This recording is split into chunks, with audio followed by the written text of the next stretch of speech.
Ko le ke u fa he ngai tala mala fonua ngai tala fata ku dope ku fa po pa me hen kai tala ta te fa ki to mama o kai hoko tu mo ta proklama fat fonua fo o ki he weekend ka ta pe he motu atu ai ma fenga ke kamata ngai ko na fa hat ko motolu o ko lo tonga i baba o pe ko internet ko ke ke lo ke fuma o fe unga ke ne lava fo hoko proklama a ni kama te whenga tu pe ona tu awain to ka ke ki ngā welele ai pe te tau ki tolo i kau te whenga ki moni te pe ko haisha whiu ka au engari whenga maari ai kau te sio ke whaka internet ka ko tu pe mahau e tawa he internet koni o whahoko ta proklama he whiwhini ko whiwhia pe ki ta re ki mo toko toa pe o ku mo kau mo ki mawa i lotoni i he proklama pe foki ke te moto te moto ki mamata mai proklama o ku o te taitari rei me taitari o mawhana ke te moto taitari foki e minister i he pompuin te mangau e ki pe ai leo pe ngā ke lava o ngō te tau proklama ke te moto i he pompuin i veni mau tau mau e hon pe malo ngā lahi pe me i tongan mo whewheha ke pen, whewheha ke ngā ue whai i he weekend ni. Tāko ki unmute mai beho o telefoni ki honga mai. Solo koe ko te hik fōwen po koe hoko mai be mene nai. Koe kata te kamata pe. Pei toi introduce be ta foi fasi pala toki. Koe. Te tari me pe. Ke te kamata fo o bege me. Ia. Te kamata fo o bege mo te hiki po mea koe na ulawe tau kai tako kuas motu ia kau koe ki wilopena. Te kamata fo.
Motakau no he ka whakautanga,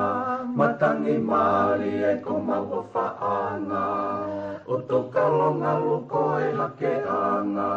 he wisai, ka whakapo,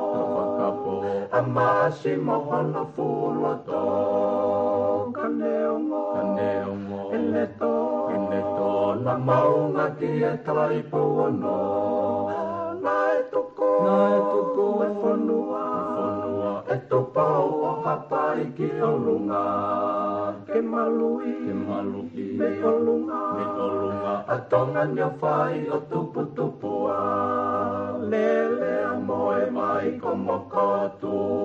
ko e whangwe lolo a halai walu, sia ko ka whoa alo i talau, lo se o whatai situ a o whatu, lele a moe mai ko mokotu, ko e whangwe lolo a halai walu, sia ko ka whoa alo i talau, lo se o whatai situ a o whatu, e wisai, kura whakapo, a maasi mohono fuloto,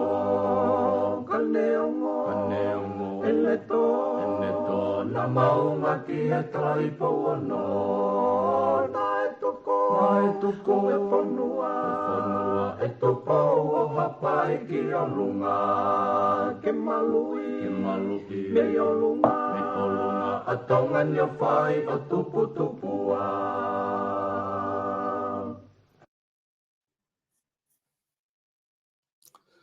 Hangi koe na ku kamata ake polokalama e ahon, ko whiwhia ke tatalere ki modol,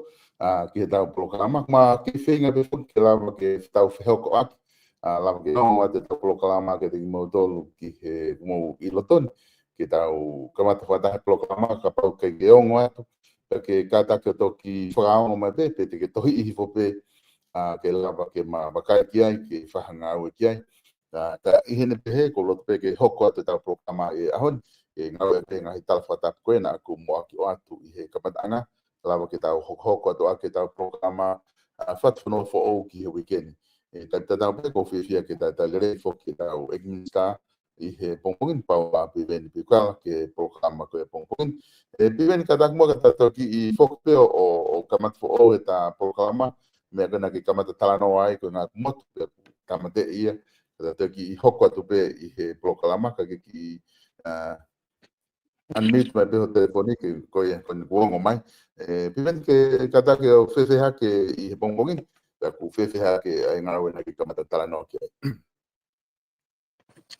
Eso, malo solo el mau fega male. Ya, ko te pike u fanga te pe fatapu. Ko ia. O ku ki momo ko maki ya tonga ni weekend. Ni mo la he tongia. Tangi o ki ma wa he. Ki momo ko. Ko mahalo ke e fiafi pule lulu na ho fei ki ho fei ki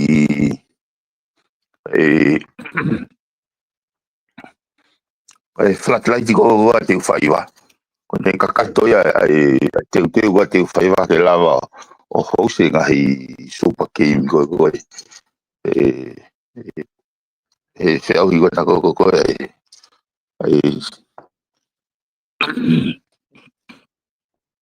na e fo ngai game na ke lava fai mai ki tonga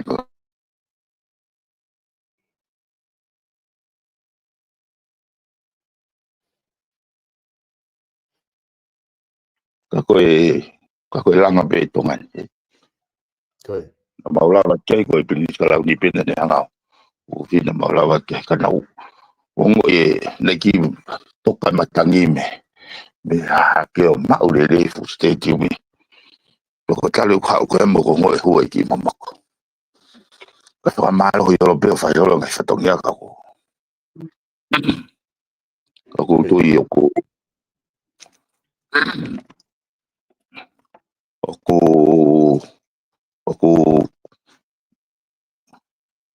hanga te ai fare rea ke nau se sin fo si ta tapo ne big fili e ke ka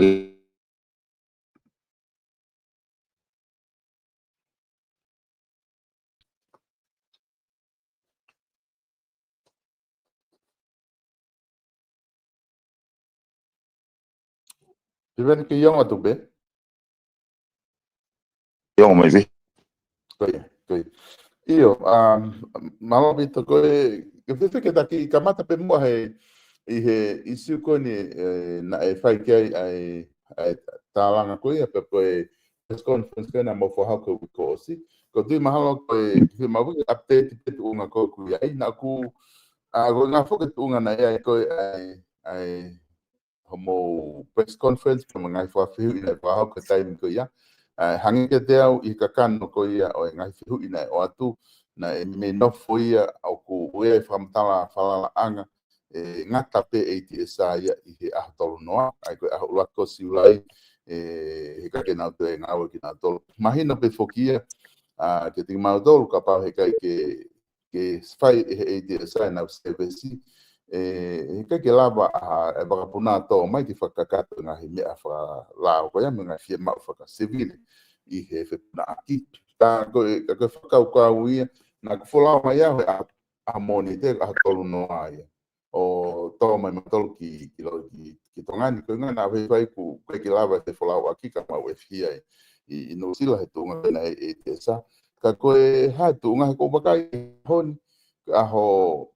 toko nā ke ni ko ilo ke whahau whatongia pe ai ATSA i tunga ka ke update mai ko hatu unga ku ai ave ko pre anga pe mo ATSA i he malai mapuna io malo solo o isi fo ga na fam e to lava fa a press conference e to be lo to ga malo lo ne fi kana e pangone kai ke o kana si mana na ufa nga be na tole no o kana si fa a de pa mau kapne su ma tole e to pelulu pa ga na na to fa ta ko isi u na ku fa am ke fa mal e ko poini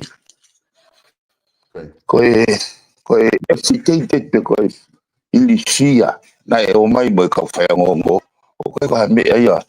ko me mo oni ke pe ko ha he ko ulai fok pa mohange una upe de tai presente tano ke attitude o ki kai o kala upito ya ko awe o ka o ya ma o ngai ya me ba to ape kana o hinga e ku ko nga he na ko fai ko mo ka na o fai fa ka haya tonga airport mo ngai stakeholder mahino ngai na ko pa ma fo ko ka ke na mai hanga ton ke minister responsible ya os pai au e kutu ni os wa hu pe pa cabinet he nga na tula o me ko os lava o fa ma popo mana na to ya ke na to le ke pare me ai una finga ke na hanga lopi pare me ke rivesi ai bu fai tutu ka ko me ko na ho ana fa ho ka pe pa mai na ko si extend e ko firma uia e ka stakeholder ki september ke a tono a september ai ka take over ko ka fai foi i taimi go no o negotiate take over e ka unga au e negotiate ka unga au mai no ke mo le hanga au ata ka pa ke si nga au ya negotiate me nga au ko hai mahu inga o me nga au ka pa ke na wa kuri pa ku mi le wa to nga pote na me nga au fa nga me be na unge sai o fai ka to ai pa ko me ne ho ke ai kapneti ya pa le me pa kapneti e tu fa lao na wa tu le wa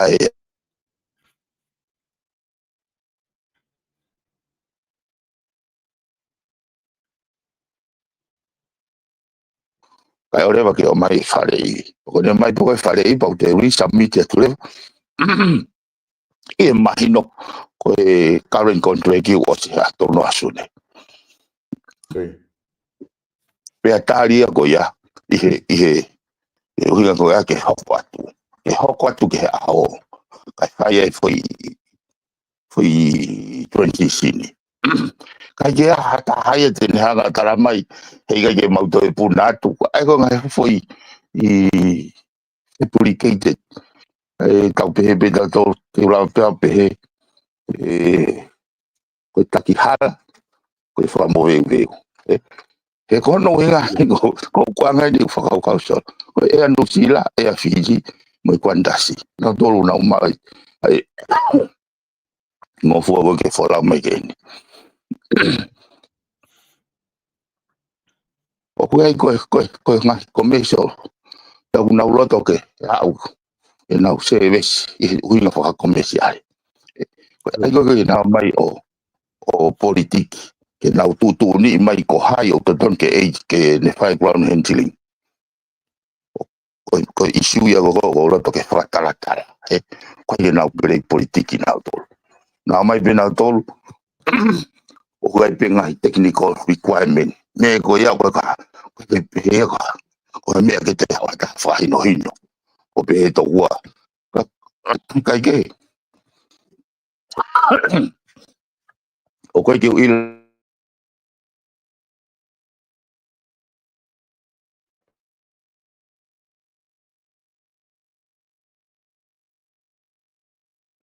ke nau whakahoko o pehe tōkua ko private sector ai ko me nau whanonga ke he ongo ngoni nau hange nau pehe ke ua pehe e private sector ko tari na aku ko ki ai ground handling is a monopoly he ua ke pehe ke te e apotia ke nau te o kau tau pehe ke tō nau tolu me e apot ko ni pana ona to ke apote ka o te whai e nau ko uhinga ia ko ngai function ia rolo ia e peanga ke na hanga make sure ko ha mea na tula monopoly ke na hanga contain i umea ko ia ko nga na ulama mapure i ko kakai mapure whaka cost mapure ha no ngai hange pe ko no ai ko he uhila ko uhila monopoly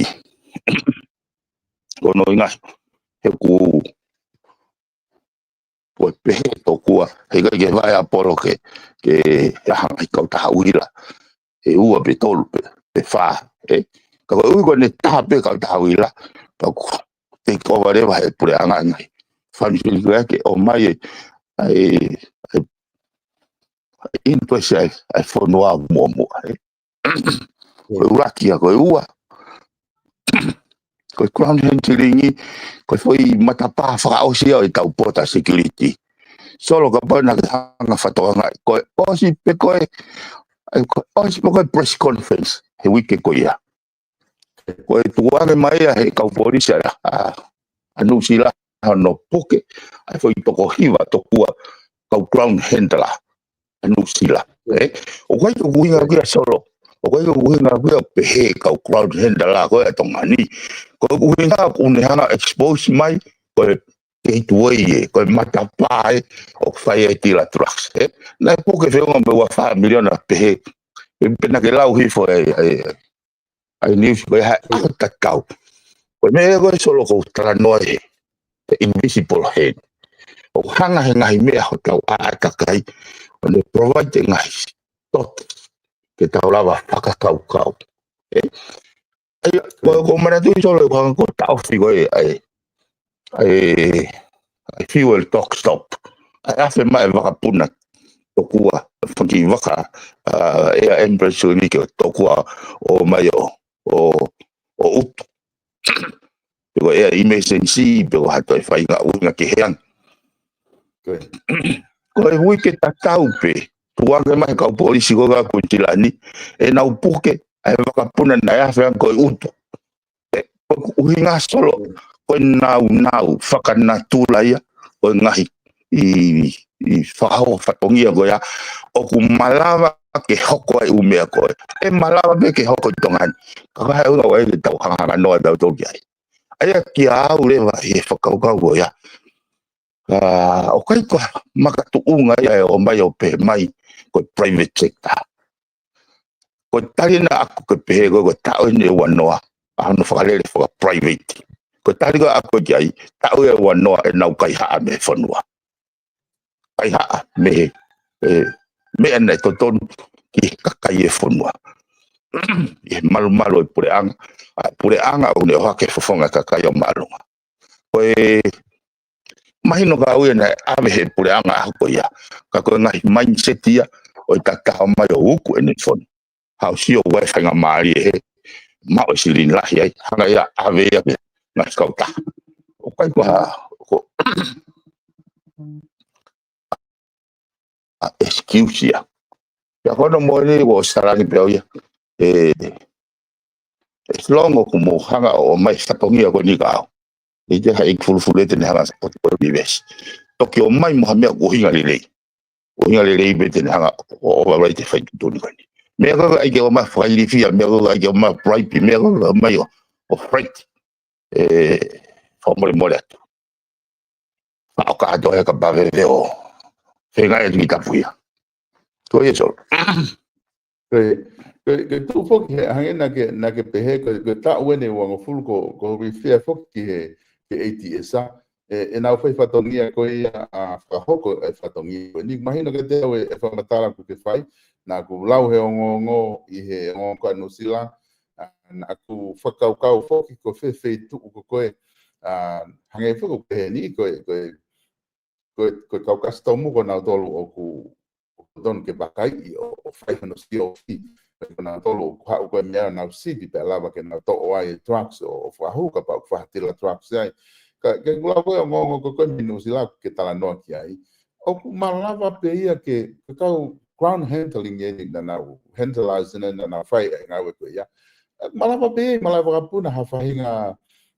taha pe ia o ku iai hange ke ngai ka ko na fetu ke ta o ko ke tonu ke tau pe he o ku ke ana kaunga na tol ke pa ke tau pe tol ko me na fa he ATS ka ko pe ko tau ne wanoa e na ka ha me fo no ke o hinga na hala ai foi tu único dina ton ke fa lere pe ai malava puna ia ai hono nga ko no fa ATS na ton ke an ka pe I pure anga Io solo ka pau tau maunga ia e interest e whanua whakalukfua. Ko fisi, Australia e ku whaikek.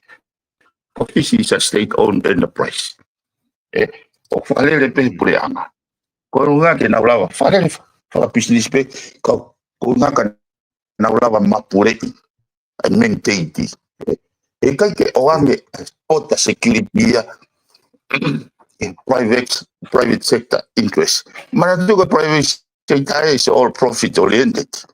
Ko kai huwa ka trucks. Pako ku nai en solo. O kai ko tuku aki ipendia ATS it's a complete network. ATS is one malava ko kai ko nga ko ATS ground handling ko ground handler ko pau ke finga nga we aki ko ground handler ko custom ko pipe ko it's a complete network to ko no fanga ta ai tau tau I go network ko nga ko da tolu simplicity ko kai ha ko tau po ke ta makaya ko ne osia ikai tau fita cookie da tolu mai network ka ko ui mai ko ke whakanga tate tau whangata whiwhi ua be a wawa ka tau puta whituri ko nga penia kai ke solo kana matunga mea ko ni he mea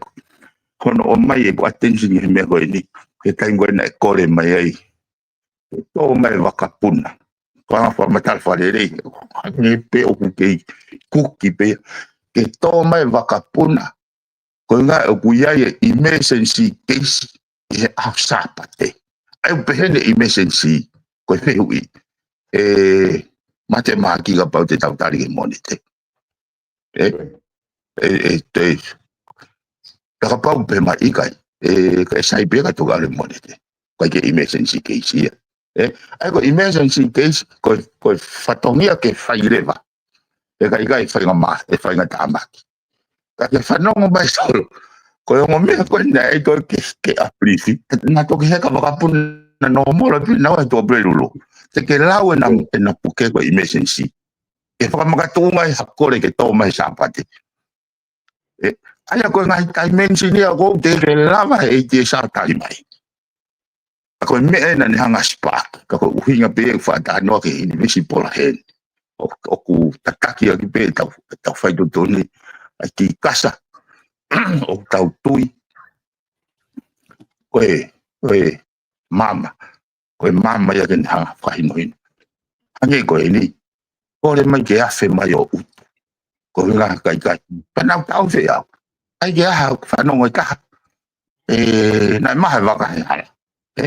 ai ta koe fo iloi ai koe mahino le vai ta koe ui ka ke hea afe mai ta pau koe afe mai koe utu na maha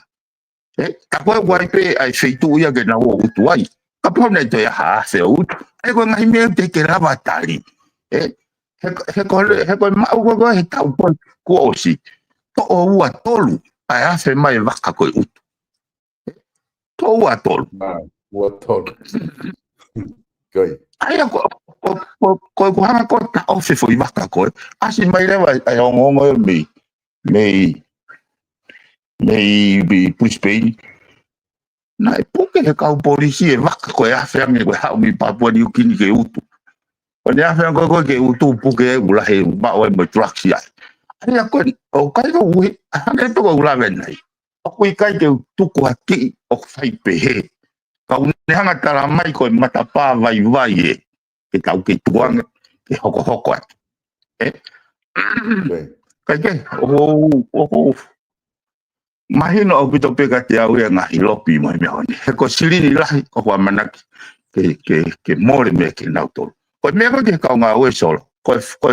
whahoko koe ke tonga e apoti hei kai aha taha ngā ue te mohanga tuanga te mohanga o whailihia e taha ngā ue ko mou tala noa pe kau ngā ue he kui kai ke toi ha e apoti e na o toi ave e nau tau ke iki ai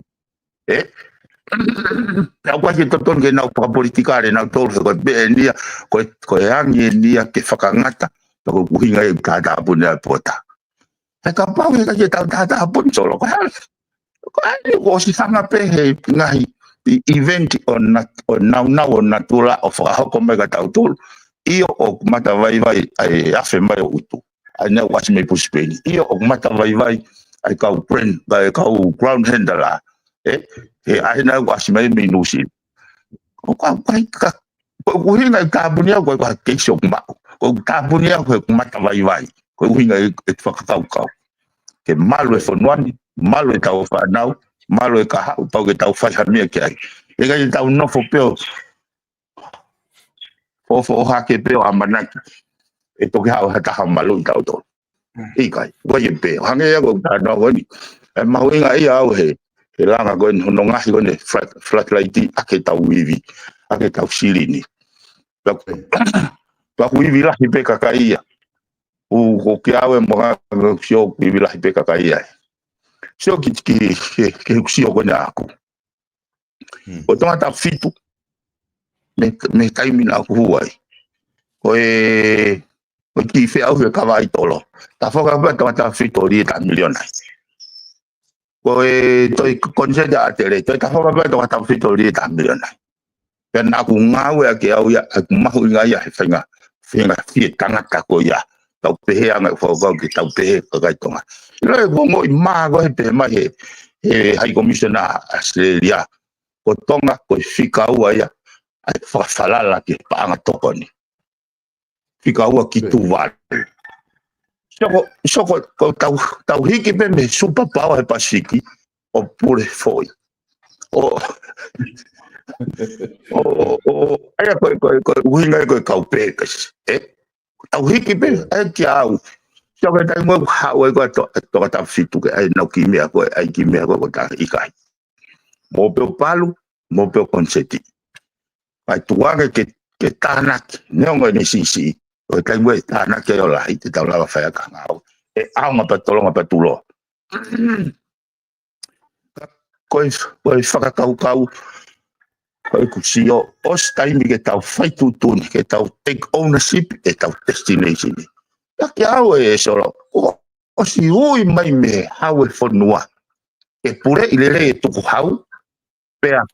hake fofonga kakai o maalungang he mausio kita. Os, o yo ila poka tai hae toi mea kau whai ngongo mai kau, u business mai kau, u whanki kulu whapolitikare unau ke o mai o whaveve mai he, e fufo i hala whanonga koe. Ke me fong tau toton ki tau sio ki ai he tau tānoa koe ni. Ka pau o ku ta e uwhi ai syndicate koe ni. Ke nau hao o whahu ki Nusila, whahu ki Australia o ku maluange e nau ngahi mea ngau e o ngau ngau e aki ke malu i honau. Kau a whanua hange ko malai wakapuna mo me. Ka tau sio ki loto lahi koe syndicate koe ni e nau whahu ki ai. Whewhe ka pau te tau tuku noa, tai tokanga ki he tau ki tonga hange koe ni ku oku mō whai koe ni. Ka koe ku eke atu koe a ku ia, koe ngā whoki e mātuunga he ngahi mea koe nā mō press conference ni kau whai o ngongo. Koe ha, na ea ha taimi, ka pau na ea uke aho ua ka siulai. Oku mō oni e mea na e o atu he kau whai o ngongo he kai ke hao e di e sa ngā ue pe ke puna maha waka puna ki tonga ko hai e mea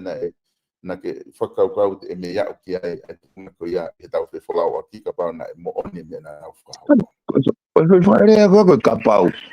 Koe me hoi na koe nā mea na tō palafu. Koe ta mau ia ke palafu. Ke o atu ke nau au ke antou noa pa nau tamene no te nau gata pe nau tau le. Ka nau o ngā ue fe. Fe tukutuke nau mea ngā ue ki fe. Ke ai pe ATS ai a fisi ke ai pe ATS ai a anu sila te uikut ostara noa i katoa mitigation ya ko ia kau kai eu tui ko funga ia negotiation ke o mai fi afecta adra mai o ka mai ka te mai te o te fai a foi mea ko but ko het ko fi mali fai ho mea ko fi mali ka o te ke whakakau te ke lava o whangatua mo hapure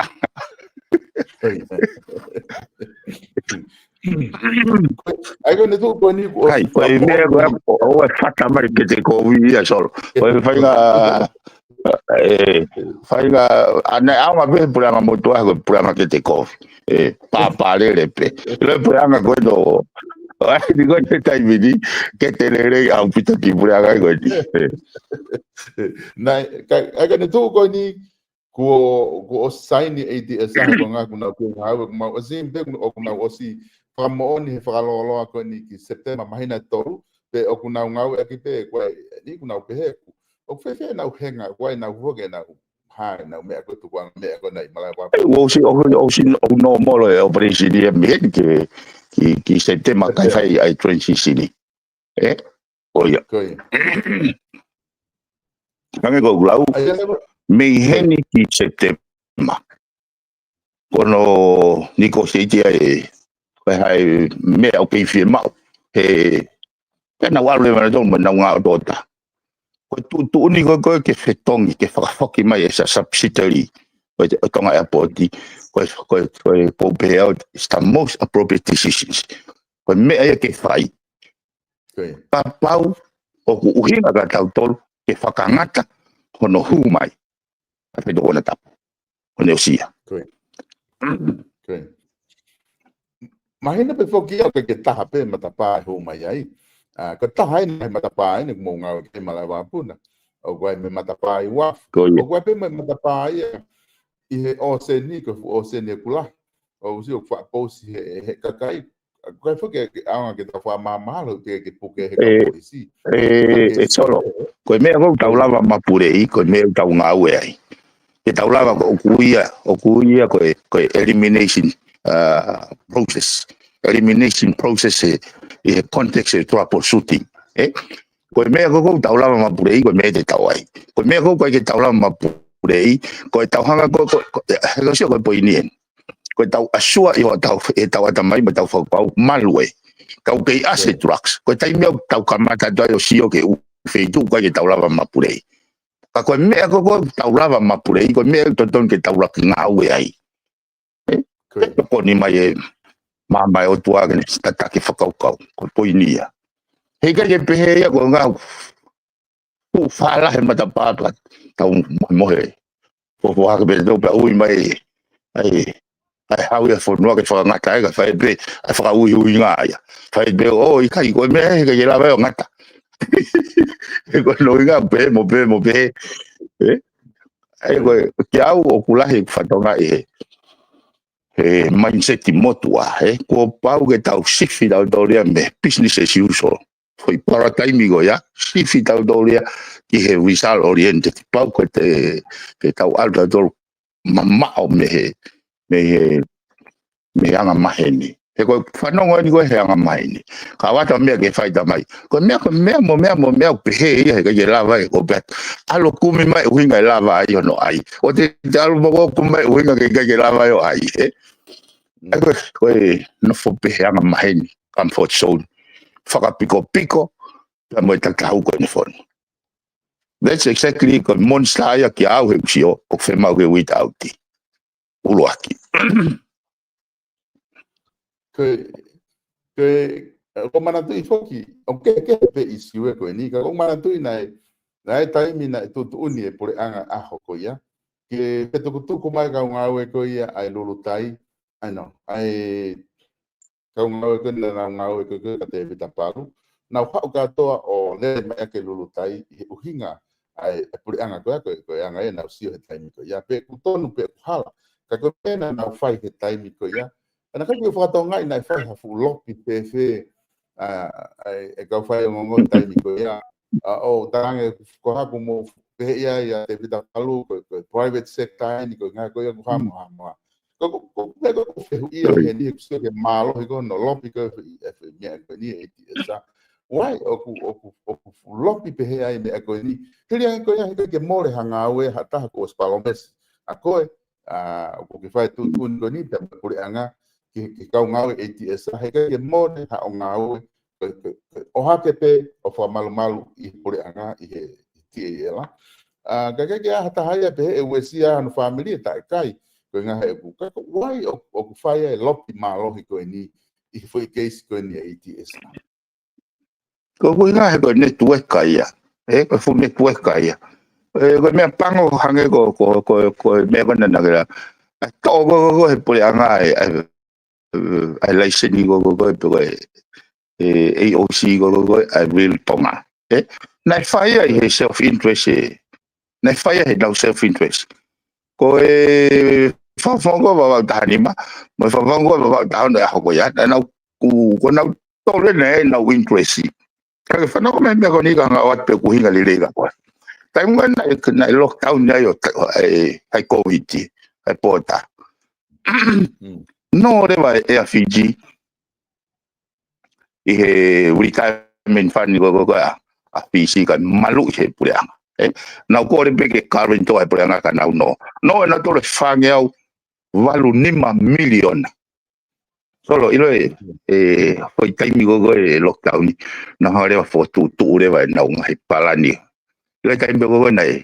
ava e pota implement no kava efficient ngai destination na te ke na kava na dorme talo na America seria kato ka karendia preanga tau go si ko na profit na au ya te million te au million alu le mo bona se ka nga we ko tongani ko te will tonga ke na guarantee mai ka ko grandia guarantee mai for no ko tapo ni million ai ko fitungel ni mamano fitungel ni mamano fitukiru ni mamano o US dollars ko re ko ke na ha po guarantee mai ka na no do le me na financial ka lava ke stabilize ka ke tali he puleanga whakau kai puleanga ia ko whainga mahari ni ke mai na interest he ko talu ai ko kau whafonga ko ni na ui o na to wha malo ai kau hanga wha matala to anga no whakalere ai ko na upehe na whakalere hange ha pay stakes na kulave ki mo a o to tahata ka we sini na fo mai he lulu tai pe mava ko hano uhinga e nai ga ya fa nga foto tu pa uia ya nga kaluia pa te na manga o foi position go te na ulava ka ba te na nga le te na hui ke position hange e na foto tu go ha ki base taxi ke pe ha pe o pa ya la e pa uia ta ki engineer ai ga fix pa na tau si o ka to pe ko le va puna le o fe ha pe ka ke vai ko nga we ka o engineer ko na wa me ko to ko va puna ka ya se ko ke be ka ngai ya nge ko ha kai ka mo si o ko no fa ka foki me to ton ke ka kai to ton mo nga we ke interest for no fa lo fo ono se ve si ko de conference ha pa ko ai tai mi haulu ka do be foi wa ka to le tai meta to mai wa ka ala ke wa o to mo confident ya ka kai pa te ngo be ke le o mi sini le o wa puna te falal ko ki mo ai solo me si te no fo pe fa ka pe pa fa ko wa ko ni ke fa inga le o kai ke o siu ke ka ko ilo ko kwanga ko ngo o kui kai ke fai mooni kai ke fai mooni ka fai ngongo ki ona u fatongia ko watchdog na mai na to mai na interest na ke yo amana ka te na fu he lo be na ka we fu foi network ka ko issue fu ke ko no ha ko fu issue o network pe o ke trucks ko na mau he reserve o be na nga fe ha o trucks me mo ha o hanga tono alo tangu te fu pange pure high secured building he for one anga fe kake sol o wai ki fatongi o wai o alu he hafe ka ko tu i ka ba e me pata to ho fa de e moni de he na ku fa amo o ne lava mo press conference e fa malala o me mo titela te ko he ko me ko fa no ha ke na okay no fo i na ai mahaki o kui kai ko mahaki ko te hape o ko ha investment si e ke ave sampa ko fe hu ia ko fa he ka pare mahaki a e sampa ti ko te obliga ha mahaki e fa ngata ma ke mahaki ka tolo i ke sa ke monite ko foi ai te na wa sai foi tali go ya ka na to mau i le va taula o sampa na ku pe he fo ke solo ko na wafe mai o utu ko pe ko na u convenient financial convenient o otherwise pa na refuse mai ko o mai pe ko nga ko mahaki e sapate na ko tai mo na ta ofia i te ge ya toki mai me ha mahaki pe ko ha pare mahaki na u hanga he ta ofi o mahai vakai takapana na wafe nenti o iloi e ki mamafang o nenti and they are looking for their financial benefit expense on a maui ai ko ni suto ne fonwan e go sio le he una ai no ia e na hanga o ta malaki pe ko ni suto ne ko e na ge na do ke pe ke save na se ni te na do e to finga ginenti ai ke ko excuse maulalo au pito ka ko faka me pangoia on o mai ngai veve go ya ke longa no ia fonwa agora ne so o ne go sfato ka ngai me go pani fai hata fa matala loi ke tupu hata ufi ai kakai ko sanga ya school so te lawa kakai ke pureanga ko nga go ngai information loi go ne o ku ia ko anga tu ta ko anga tu ka prove ko o anga tu ta o ta fa maximum imprisonment ko buinga fa to nga he ko nga mai no te na ko ke na ma usia ka ko fa to nga fa usia so he ko no mo ni o fe ma o fonua ke tatake ke me mo ni ta o mai asenita mo fa fo tu mo interest fa fo tu en hanga veu ki a stability fonua e ko me na fai solo na porei a plinis kalau ni ako ya e mau ke ngau go so lai ni o te fo matala ko atu o fa ngau ki ai ka ba te ke ilo o ko loi tawa to hulu o tus o kai ko tusi na uhinga gai ko uhinga ke te hanga wone fonuani e o te hawa taha o lohia ki e fonua ke hoko ha mo viu viu ko me na na lolo to ma fu he ah ko ya te ke politika rea i ngā ue whaka komisia rea ko me ai o si o ko o stain ki fonua si e nia whakangata ai o mai mea koe loi mo self interest ke na hanga destabilize ai merino me maulu telephone wanga e whakauka kai ofa chol kau kolosi ki whatongi ako atatonga hoko te monite Malo bito piven ofat kata toki sio I he monite whainga mari malo bito kainga kwa malo la hetu ki motor lama ko ia ke mo ka mai ta por kalama ya ni pe mo ex-minister kata ko nga ko ki le mai ko nga ko ki time na mo he mo to ko ma por kalama kata mate hoko to pe I he monite I he monite ke kata ta por kalama ko ia ya ni ke nga isi ke he ku ya ke mata noa ma na pe I he isi ko ni fai ke tra noa fai fa malo la hetu ki motor o mo ka mai o pena e o ngata mana tu I ko I baba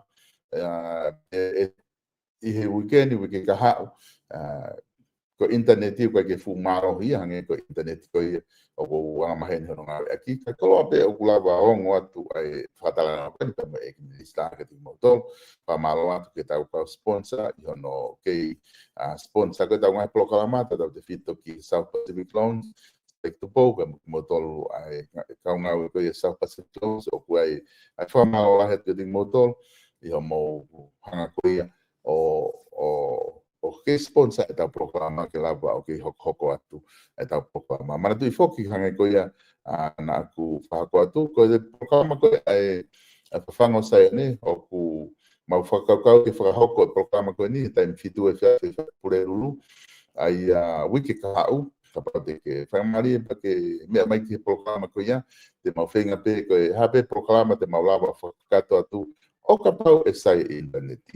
ai ko ia ko ni no pe no pe moto ka ku lava pe ki no pe au ke osko ia time ka te mau te whenga pe I wiki ka au ka te proclama lava tu me baba ui e ka lere kotoa pe he fia fika aho ke ke whanga mari I aho mahalo ke lai ne pe fitu e fia fi e to whenga ke lere tuai ka koe whawhanga sai ane au ku ma whenga mo whawhanga sai ke whahoko ma proclama I he weekend kina kai te lava ai te mo te whenga he wiki ka hau e whapure lulu taimi hoko ko ia ai fitu ku watu wahano whawhe ki matoki ai ko e programa ko ni mo e minister ka pau e te lava monite I taimi fitu pe mo ia e fiafi e te mo te whenga ke whahoko tu ai ka ngata I he South Pacific Loans manatua tu pe me whamalo atu e tau wharekos ulu ke mo mea hake kia I ka pau ku ke ofi hole nuk alofa Francis Tickets was mau ke ni hanga te ko ke ofa hanga tu ke tau mai pe uploading ke ngata I Francis Tickets pe tau whare wala o ke tu umelau I he tawhaaki ko ia o Francis Tickets hanga ke tau mai pe uploading page fashion store te ke lava o shopping be ai pe ngata e tau proclama ke ahoni ka mo mea tau to ke whilongo aki